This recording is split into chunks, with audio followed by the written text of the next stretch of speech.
एक बार की बात है। शहर से दूर एक गांव में राजेश और रीमा सो रहे होते हैं।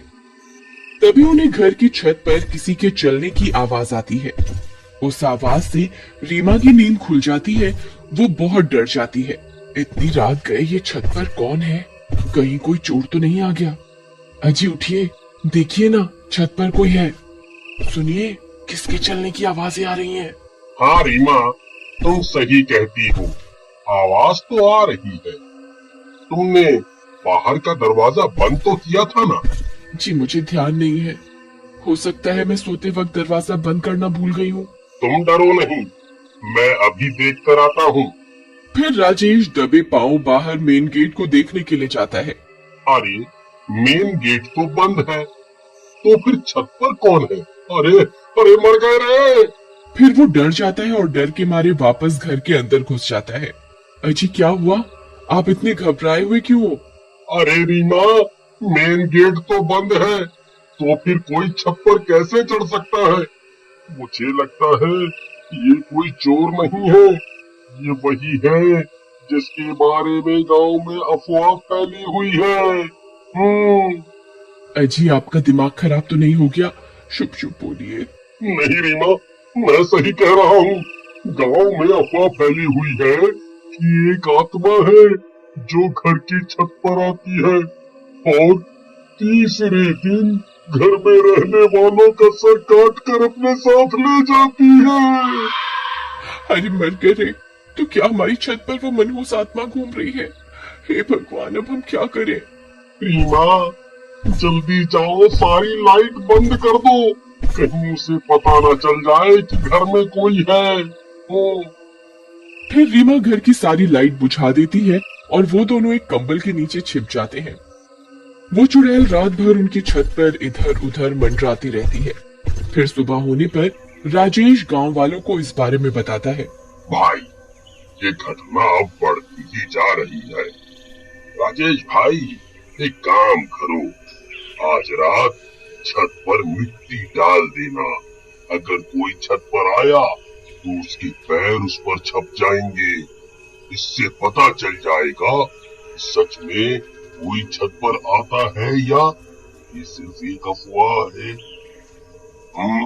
फिर रात होने से पहले राजेश छत पर मिट्टी डाल देता है। देर रात राजेश और रीमा सो रहे होते हैं। तभी उन्हें किसी के गुर्राने की आवाज आती है। डर के मारे उनकी नींद खुल जाती है। अजी देखिए, छत से गुर्राने की आवाज आ रही है। लगता है कोई बंदर है। अजी नहीं, ये किसी बंदर की आवाज नहीं हो सकती। ये बहुत डरावनी आवाज है। अजी आज दूसरा दिन हो गया और ये मनहूस आत्मा हमारे घर की छत पर मंडरा रही है।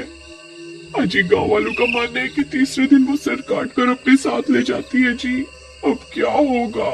अरे तुम रोना बंद करो, पहले पता तो चल जाए कि छत पर सच में कोई चुड़ैल है या कोई जंगली जानवर।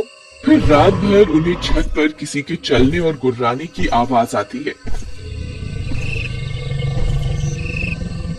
सुबह होने पर राजेश और रीमा घर की छत पर जाते हैं तो उनकी आंखें फटी की फटी रह जाती हैं।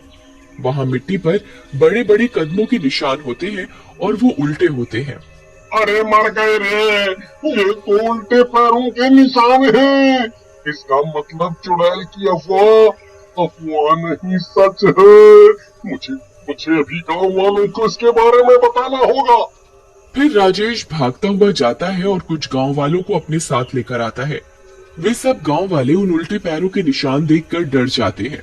हे भगवान, ये तो उल्टे पैरों के निशान है भाई। गांव के ऊपर सच में चुड़ैल का साया पड़ गया है। अगर की अफवाह सच है तो इसका मतलब आज तीसरा दिन है और वो चुड़ैल तीसरे दिन उस घर में रह रहे लोगों के सिर काटकर अपने साथ ले जाती है। राजेश भाई, मेरी मानो तो तुम आज ही ये घर छोड़ दो, नहीं तो आज का दिन तुम दोनों की जिंदगी का आखिरी दिन साबित होगा। नहीं, मेरे हिसाब से ये जरूर किसी की शरारत है। मुझे लगता है कोई हमसे हमारा घर खाली करवाना चाहता है ताकि हम डर के मारे इस घर को औने पौने दामों में बेचकर चले जाएं। अजी आपका दिमाग खराब हो गया है। अगर सच में चुड़ैल हुई तो आज वो हमारे सिर काट कर अपने साथ ले जाएगी। तुम घबराओ नहीं, मेरे पास एक तरकीब है। गांव वालों, आज रात को तुम मेरे घर के आसपास ही रहना। फिर रात होने पर वे दोनों सो रहे होते हैं। तभी आधी रात होने पर उनकी छत पर कोई दस्तक देता है। कदमों की आवाज से उन दोनों की नींद खुल जाती है। अजीब मर गए, आज तीसरा दिन है, आज हम नहीं बचेंगे जी। आज वो हमारी गर्दन काट कर अपने साथ लेकर ही जाएगी। गांव वालों ने कहा भी था घर खाली कर दो, लेकिन आपने उनकी एक न सुनी। लो आ गई चुड़ैल, अब क्या करोगे? तभी उस चुड़ैल के कदमों की आवाज तेज हो जाती है। मुझे लगता है कोई सीढ़ियां उतर रहा है। ये आवाज सीढ़ियों की तरफ से आ रही है। कुछ कीजिए ना, क्या है आपकी तरकीब?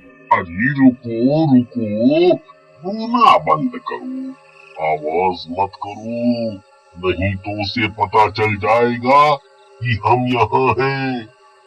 फिर राजेश दूसरे कमरे में जाता है और वहां से 2 पुतले उठाकर लाता है और उन्हें बेड पर लिटा देता है और उनके ऊपर चादर डाल देता है और सारी लाइट बंद कर देता है। चलो रीमा, अब हमें छुपना होगा, चलो जल्दी करो। फिर वे दोनों उसी बेड के नीचे छिप जाते हैं। तभी दरवाजे पर दस्तक होती है।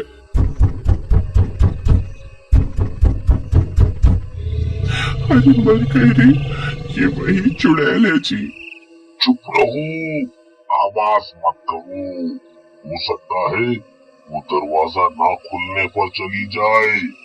फिर कुछ देर दरवाजा खटकता रहता है और जोर की आवाज आती है और दरवाजा टूट जाता है।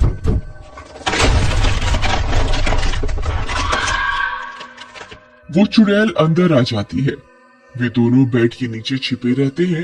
तभी उन्हें चुड़ैल के पैर दिखाई देते हैं। वो उल्टे होते हैं। ये देखकर उन दोनों की सांस अटक जाती है। हे भगवान, अब हमारा क्या होगा? अरे मर गए रे। फिर वो चुड़ैल खंजर से बेड पर सो रहे लोगों पर हमला कर देती है और उन पुतलों की गर्दन काट देती है और पास में जाकर बैठ जाती है और उन्हें खाने लगती है।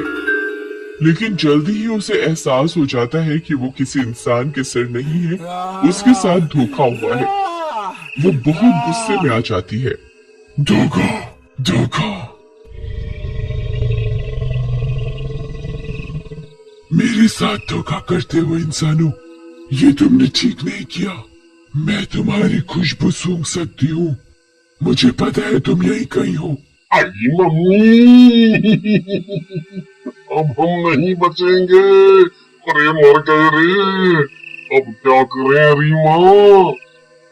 अच्छा, ये आपकी तरकीब थी, अब आप ही बताओ क्या करना है। अब तो एक ही तरकीब है। जल्दी बताइए क्या।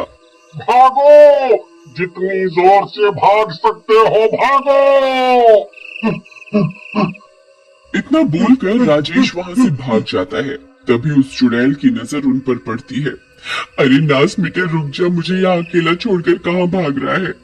फिर रीमा भी उसके पीछे पीछे घर से निकलकर भाग जाती है और वो लोग घर का मेन दरवाजा बाहर से बंद कर देते हैं। अरे गांव वालों, जल्दी आओ, हमें तुम्हारी जरूरत है। तभी सब गांव वाले भी हाथों में मशाल लेकर वहां पहुंच जाते हैं। चुड़ैल खिड़की से सब कुछ देख रही होती है। भाई, चुड़ैल घर के अंदर ही है, हमें कुछ करना होगा। अगर वो बाहर आ गई तो अनर्थ हो जाएगा।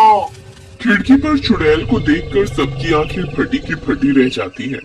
तभी वो चुड़ैल खिड़की पर लगी लोहे की रॉड को तोड़ने लगती है। भाई, इस चुड़ैल को रोकने का एक ही रास्ता है, हमें इस घर को आग के हवाले करना होगा, नहीं तो ये चुड़ैल किसी भी वक्त खिड़की तोड़कर बाहर आ जाएगी। फिर सब गांव वाले मिलकर घर को आग के हवाले कर देते हैं।